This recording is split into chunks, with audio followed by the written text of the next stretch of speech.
નમસ્કાર, હું છું જાવેદ સૈયદ. આપ જોઈ રહ્યા છો ન્યૂઝ ફોર ઇન્ડિયા.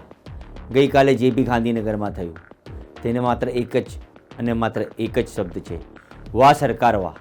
આ છે ગુજરાત મોડલ અને આ છે આપના ભાવિ સરકારી શિક્ષકો, જેમાં પોતાના હક અને રોજગાર માટે લડી રહેલા અને આંદોલન કરી રહ્યા ભવિષ્યના જે શિક્ષકો છે તેને ટીંગાટોળી કરી રહી છે આપની પોલીસ. જે વાત સુરક્ષા, સેવા અને સલામતીની છે એ પોલીસને આટલો પણ ખ્યાલ નહીં આવ્યું કે આજથી થોડાક વર્ષ અગાઉ અમે પણ સરકારી નોકરીની તૈયારી કરતા હતા અને જો આજે અમારી સરકારી નોકરી ન લાગી હોત તો અમે પણ આજે રોડ રસ્તા પર જે આંદોલન કરતા હતા તેમના સાથે હતા, પોતાનું હક માંગતા અને અમે પણ આવી જ રીતે પોતાનું હક માંગતા અને અમે પણ આવી જ રીતે પોલીસને ઢસડીને લાકડી અને દંડા વડે મારતી તો અમે શું કરતા? ખાલી થોડુંક વિચારજો. આજે જ્યારે તમે પોલીસ બની ગયા છો તો કોઈ પણ આંદોલનકારી પર લાકડીઓ અને દંડા વડે તૂટી પડશો? શરમ આવી જોઈએ આપને.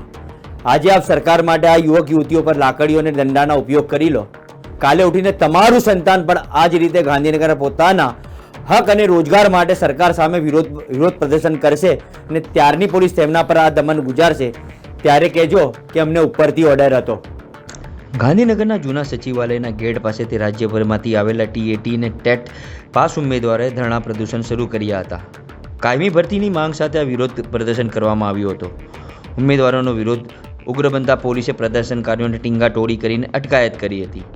આ મામલે કોંગ્રેસના પ્રદેશ અધ્યક્ષ શક્તિસિંહ ગોહિલ અને કોંગ્રેસના ધારાસભ્ય જિગ્નેશ મેવાણી પર હાજર રહ્યા હતા. રાજ્યમાં શિક્ષકોની કાયમી ભરતી કરવાના બદલે રાજ્ય સરકારે કરાર આધારિત જ્ઞાન સહાયકોની ભરતી શરૂ કરી છે, જેને લઈ ટેટના પાસ ઉમેદવારોમાં ભારે રોષ જોવા મળી રહ્યો છે. રાજ્યના અલગ અલગ જિલ્લામાંથી કાયમી શિક્ષકની ભરતીની માંગ સાથે ઉમેદવારોએ ગાંધીનગરના જૂના સચિવાલયના ગેટ પાસે ફરી એકવાર વિરોધ પ્રદર્શન શરૂ કર્યું હતો. વિરોધ ઉગ્ર થતાં સ્થાનિક પોલીસ દ્વારા પ્રદર્શનકારીઓને ટીંગાટોળી કરીને અટકાયત કરવામાં આવી હતી. આ મામલે કોંગ્રેસ પ્રદેશ અધ્યક્ષ શક્તિસિંહ ગોહિલ પણ કહ્યું હતું કે રાજ્યના યુવાનોને પોલીસ દ્વારા ડિટેઇન કરી જુદી જુદી જગ્યાએ ગોંધી રાખવામાં આવ્યા છે અને તેઓના મોબાઈલ પણ લઈ લેવામાં આવ્યા હતા. અને આ વિશે વિદ્યાર્થી નેતા યુવરાજસિંહે પણ સરકારના વલણને લઈને નારાજગી વ્યક્ત કરી હતી અને જણાવ્યું હતું કે જે યુવાન યુવતીઓ પોતાના હક માટે ગાંધીનગર ખાતે આવ્યા હતા, પોલીસે તેમની સાથે દમન કર્યું છે અને આતંકવાદી જેવું વર્તન કરી રહી છે. શું આ છે આપણું યુવા ગુજરાત? શું આ છે બેટી બચાવો અને બેટી પઢાઓ? યુવરાજસિંહ જાડેજાએ વધુમાં રાજ્ય સરકાર પર આકરા પ્રહાર કરતા કહ્યું હતું કે લોકશાહીમાં રજૂઆત કરવાનો કે શાંતિપૂર્ણ આંદોલનનો પણ અમને અધિકાર નથી. રાજ્ય સરકારને વિનંતી છે કે જે શિક્ષકોની પુષ્કળ જગ્યા ખાલી છે તે જગ્યાઓ પર નોકરી ઇચ્છતા ટેટ કે ટાટના પરીક્ષા પાસ ઉમેદવારોની સત્વરે કાયમી ભરતી કરવામાં આવે. આ સાથે તેમણે કહ્યું હતું કે ચૂંટણી પૂર્ણ થઈ ગઈ એટલે હવે જવાબ પણ નહીં આપવાનો. શક્તિસિંહે માંગ કરી છે કે યુવાનોને તરત પોલીસ અટકાયતમાંથી મુક્ત કરવામાં આવે અને તેમની સાથે સરકાર સંવાદ કરી વિવાદનો ઉકેલ લાવે. કાયમી શિક્ષકોની પૂરેપૂરી ભરતી કરવામાં આવે તેવી અમારી માંગણી છે. બીજી તરફ કોંગ્રેસના ધારાસભ્ય જિગ્નેશ મેવાણીએ કહ્યું હતું કે રાજ્ય સરકાર ખાલી રહેલ જગ્યાઓને પર ભરતી કરતી નથી. ટેટ ને ટાટના ઉમેદવારો છેલ્લા ઘણા સમયથી આ માંગ કરી રહ્યા છે, છતાં સરકાર તેમનું સાંભળતી નથી.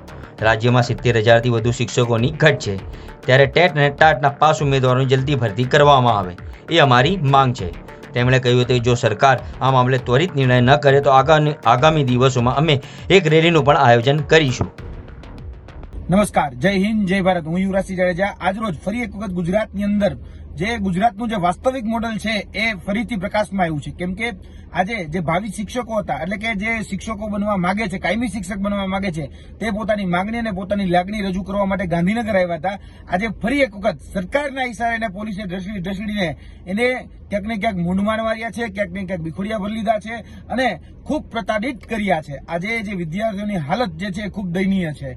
કેમ કે આજે વિદ્યાર્થી પોતાનો જે ન્યાય માંગવા માટે, પોતાના હક અધિકારો માંગવા માટે અને પોતાની જે વાત રજૂ કરવા માટે જ્યારે ગાંધીનગરની અંદર જાય છે ત્યારે પોલીસ એની ઉપર દમન કરે છે. આજના જે દ્રશ્યો છે એ ખૂબ જ વિચલિત કરનારા છે અને ખૂબ જ જે વિદ્યાર્થીઓની પરિસ્થિતિ છે એ દયનીય દેખાઈ આવે છે એમાં. અને ખાસ કરીને અમે ગુજરાત સરકારને કહેવા માંગીએ છીએ કે છેલ્લા ઘણા સમયથી ગુજરાત રાજ્ય સરકારની અંદર ઘણી બધી શિક્ષકોની જગ્યા કાયમી ખાલી છે, તો શા માટે કાયમી શિક્ષકોની ભરતી કરવામાં નથી આવતી? કેમ કે લગભગ વિધાનસભાના ફ્લોર ઉપર જે વાત કરવામાં આવી પ્રમાણે 40,000 જેટલા શિક્ષકોની જગ્યા ખાલી છે અને એમાં પણ કહી શકાય કે જૂન મહિનામાં તો નિવૃત્તિકાળ હોય છે તો મોટા ભાગે લોકો નિવૃત્ત થતા હોય છે. તો 17,000 જેટલા કર્મચારીઓ નિવૃત્ત થયા છે, એમાં શિક્ષકો પણ છે અને લગભગ એવું કહી શકાય કે 50,000 જેટલી જગ્યાઓ ખાલી છે. તો શા માટે કાયમી શિક્ષકોની ભરતી એ કરવામાં નથી આવતી અને શા માટે આ વિદ્યાર્થીઓ છે અને એની સાથે આતંકવાદી જેવું વર્તન એ શા માટે કરવામાં આવે છે? આજે જયારે વિદ્યાર્થીઓ પોતાની વાત રજૂ કરે છે, તમે જેવા નારા આપ્યા હતા ને કે બેટી બચાવો બેટી પઢાઓ, મહિલા સશક્તિકરણ, નારી વંદના, આ બધું તમે જ કહ્યું હતું. આજ જે નારાઓ હતા એ નારાઓ આજે ક્યાંક ને ક્યાંક પોકળ સાબિત થયા છે. હવે આ નારા બદલી નાખવાની જરૂર છે અને મહેરબાની કરી જે વિદ્યાર્થીઓ છે, જે વિદ્યાર્થીનીઓ છે, એની સાથે આ પ્રકારનું વર્તન એ ખૂબ જ અસહ્ય છે. આવનાર દિવસોમાં અમારે રોડ ઉપર પણ ઉતરવું પડે, આવનાર દિવસોમાં અમારે વિધાનસભાનો ઘેરાવો કરવો પડે, કે આવનાર દિવસોમાં અમારે શિક્ષણ મંત્રીના ઘરનો ઘેરાવો કરવો પડે તો પણ અમે કરીશું, કેમ કે અમારા હકની લડાઈ છે, અમારા ન્યાયની લડાઈ છે. એટલે આવનાર દિવસોમાં હજી પણ અમારા અલગ અલગ રચનાત્મક કાર્યક્રમો છે એ શરૂ જ રહેશે. જય હિન્દ, જય ભારત. અને હા, હું બોલી રહ્યો છું એ પોલીસ કર્મીઓને જેમને કાલે આ યુવક યુવતીઓ પર દમન ગુજાર્યો છે. સાહેબ, આજે આ યુવક યુવતીઓ છે, કાલે ઉઠીને ટીચર બનશે અને તમારા જ બાળકોને આ જ શિક્ષકો ઉચ્ચ શિક્ષણ આપશે. ત્યારે તમે આ યુવક યુવતીઓ સામે કયા મોડે જશો? ખાલી એકવાર વિચારજો. એમના સામે જતા પહેલાં 100 વાર વિચાર કરવો પડશે કે અમે આ જ યુવક યુવતીઓને જે નોકરી માટે, રોજગાર માટે આંદોલન કરતા હતા તેમને ઢસડીને માર્યા છે. એકવાર વિચારજો. નમસ્કાર.